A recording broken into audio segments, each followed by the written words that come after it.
let's look at the different elements of a trust. Now, it, there are four elements that are common to all trusts, not just revocable living trusts, but all trusts have these four elements. The first element of a trust is the trust maker, also known as a grantor. So the trust maker is the person or persons that set up the trust and set up the instructions. So you can be an individual and set up a trust, or it could be a husband and wife situation. It'll be a joint trust. Okay, so we have a choice. So the trust maker, also called the grantor, is the person or persons that set up the trust and set up the rules and leave instructions. So we have a saying in estate planning, the golden rule. The golden rule in estate planning is he who makes the gold makes the rules. So the trust maker sets up the rules. All right, that's the golden rule. The second element of all trusts is a trustee. The trustee is simply the administrator to carry out the rules and the instructions of the trust maker. All right.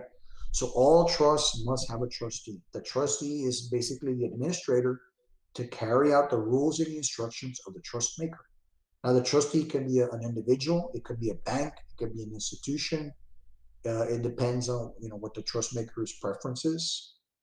So the trustee is simply the person or institution that's going to carry out the instructions of the trust maker. That's all the trustee does. All right. The third element of a trust is a beneficiary. There must be a beneficiary.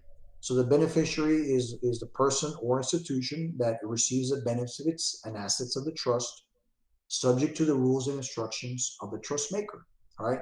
So remember, the trust maker sets up the rules for the beneficiaries. What are they going to receive under what conditions? And the trustee carries out those instructions. All right. So again, the beneficiary is the person, or if it's a charity, it could be an institution. You can use charities as beneficiaries, that they receive the benefits and the assets of the trust, subject to the rules and instructions of the trust maker. All right. So the final element of the trust is assets.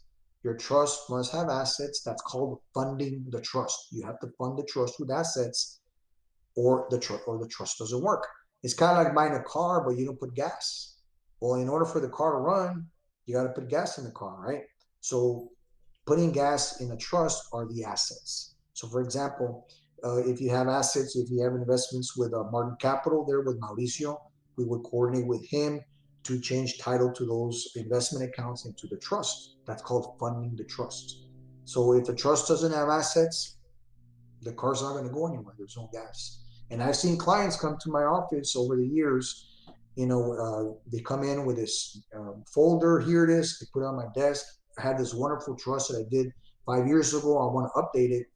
Something that another law firm did, and ask them, okay. One of the first things I ask them is, okay, what assets are in this trust? And then they look at me and they, well, what are you talking about? You mean there's no assets in the trust? There's no bank accounts? There's no real estate in this trust? And they're like, no, we never did that. I'm like, you just bought a very expensive paperweight. All that is a paperweight because there's no assets in it.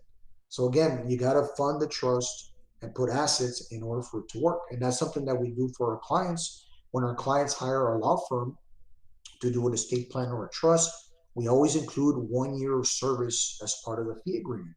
And the reason we include 1 year of service is because we want to make sure that you fully fund the trust. We hold your hand and we walk you through it. Again, if you have investments with Mauricio and his firm, we coordinate with him to make sure that those assets are transferred to the trust. If you have real estate, we do the deeds and we get it filed to make sure that the real estate is transferred to the trust. If you have bank accounts, we provide you with instructions and letters to take to the bank to make sure it gets transferred to the trust. That's why we provide 1 year of service to our clients, because within that year, we want to make sure all your questions are answered and that the trust is fully funded.